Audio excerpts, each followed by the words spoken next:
दुर्दांत अपराधी जो होता है कि दो सिपाहियों की हत्या कर दिया हो, तो निश्चित रूप से अब रक्षा में लेने के लिए जवाबी कार्रवाई में मारे जाते हैं। जितना दुर्दांत होता है उसी हिसाब से पुलिस को लगना पड़ता पहले कि विपक्ष जो है इन्हीं अपराधियों के सहारे सत्ता में रहता रहा। उमेश पाल हत्याकांड मामले में आरोपी असद और गुलाम का मुठभेड़ में इनकाउंटर कर दिया गया। उसके बाद से उत्तर प्रदेश की सियासत लगातार गर्मा गई है। विपक्षी दल के नेता जो हैं वो भारतीय जनता पार्टी के खिलाफ लगातार हमलावर हैं। एक जाति वर्ग विशेष के ऊपर कार्रवाई करने का आरोप लगा रहे हैं। हमारे साथ बातचीत करने के लिए संजय निषाद जी हैं, योगी सरकार में मंत्री हैं। सर, कैसे देख रहे हैं जिस तरह से विपक्ष बयानबाजी कर रहा है? विपक्ष का बयानबाजी बेवजह है। उस बयान से पता चलता है कि ये विपक्ष जो है निषाद और पिछड़ा विरोधी है। जब उमेश पाल की हत्या हुई, उसके साथ दो सिपाही मारे गए, संदीप निषाद की हत्या है, उस समय इनके मुंह से एक शब्द में निकलना, इसे लगता है निषाद विरोधी, पिछड़ा विरोधी है। इनको पिछड़े और निषाद तब याद आते हैं जब इन्हें वोट लेना होता है, इलेक्शन आता है। बाकी समय अपराधियों के साथ खड़े रहते हैं। उमेश पाल और संदीप निषाद और सिपाहियों के हत्यारा मारा गया इनकाउंटर में, उसके साथ इस तरीके की खड़ा होना ये साबित करता है कि विपक्ष जो है इन्हीं अपराधियों के सहारे सत्ता में रहता रहा और अपराधियों के सहारे कोई प्रभावी कदम नहीं उठाए। इनके समय अपराधियों को संरक्षण देते थे। आज हमारी सरकार जो है इसे सजा दिलाने में कामयाब हो रही है।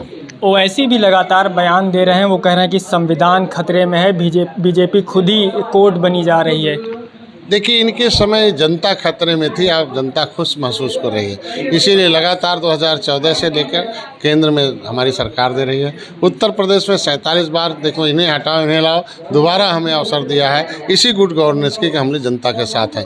ये सारे जितने विपक्षी हैं ये जनता के नहीं, ये अपराधियों के साथ थे, एक विशेष वर्ग के साथ थे।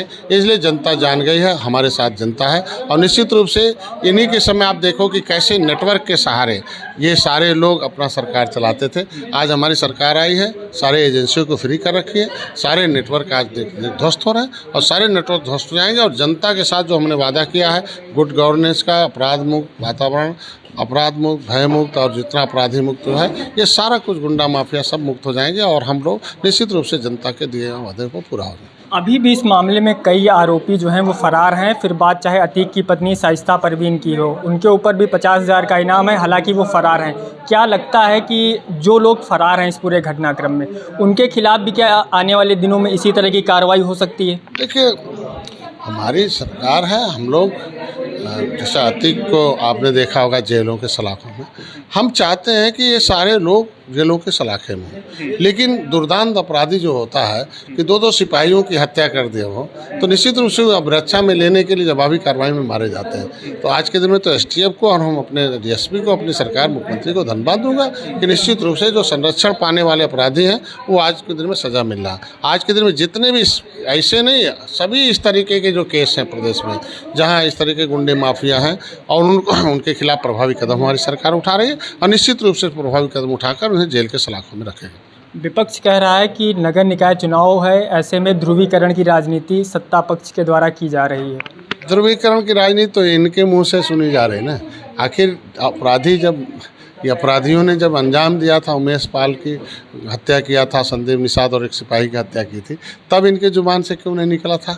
तब तो उनको बोलना चाहिए था ना कि हम पिछड़ों के हत्यारों को सज़ा मिलना चाहिए, हम पिछड़ों के साथ, हम निषादों के साथ हैं। तब तो नहीं बोला। आज एक वर्ग का हत्यारा मारा गया है, तो अब सोच लीजिए कि उस हत्यारे के साथ खड़े हैं और उसके लिए कह रहे हैं कि तमाम तरह के बयानबाजी दोनों सपा और बसपा कर रहे थे। इससे मतलब लगता है कि तुष्टीकरण की राजनीति लोग करते हैं। अच्छा, कानपुर में माँ बेटी की जलकर मौत हुई थी, अतिक्रमण हटाने गई थी टीम, उसके बाद उन दोनों की मौत हो गई थी। सपा ने भी ये सवाल उठाया था सत्ता पक्ष के ऊपर कि वो संबंधित अधिकारियों के खिलाफ कार्रवाई नहीं कर रही। अभी भी वो मुद्दा उसी मुद्दे पर बरकरार है। आप कैसे देख रहे हैं? आपने देखा होगा कि मैं तो मुख्यमंत्री को धन्यवाद दूंगा, कोई मामला संज्ञान में आता है उस पर जांच कराते हैं और जांच में जितना बड़ा कोई दोषी हो उतनी बड़ी कार्रवाई करते हैं। कितना बड़ा रसूखदार होता है, निश्चित रूप से उसके खिलाफ कार्रवाई हो। जांच चल रहा है और जांच में जैसा होगा कड़े से कड़े कार्रवाई जो भी उसमें शामिल होगा उसके खिलाफ होगी।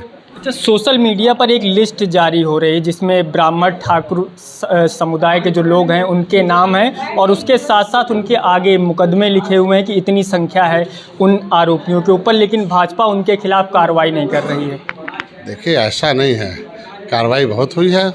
आप देख लीजिए, रोज़ कार्रवाई होती है, रोज़ मुकदमे चलते हैं, रोज़ पकड़े जाते हैं। निश्चित रूप से जैसा जैसा जैसा केस होता है, जितना दुर्दांत होता उसी हिसाब से पुलिस को लगना पड़ता। पहले ज़्यादा दुर्दांत अपराधी होगा तो उसके खिलाफ लगेंगे, जो छोटा अपराधी होगा उसके बाद में लगेंगे। सिस्टम से जहाँ जैसे हो रहा हो वैसा हो रहा है। ऐसा नहीं है कि हमारे इस सरकार में किसी के खिलाफ भेदभाव होता। बिना भेदभाव के हमारी सरकार काम कर रही है। बिल्कुल, तो ये संजय निषाद जी हैं जिनका साफ तौर पर कहना है कि जिस तरह से झांसी में असद और गुलाम का एनकाउंटर हुआ है वो पूरी तरह से सही हुआ है और विपक्ष का जो काम है वो अपने कामों पर ना ध्यान देते हुए इस तरह के आरोप लगा रहे हैं। लखनऊ से नवभारत टाइम्स ऑनलाइन के लिए संदीप तिवारी।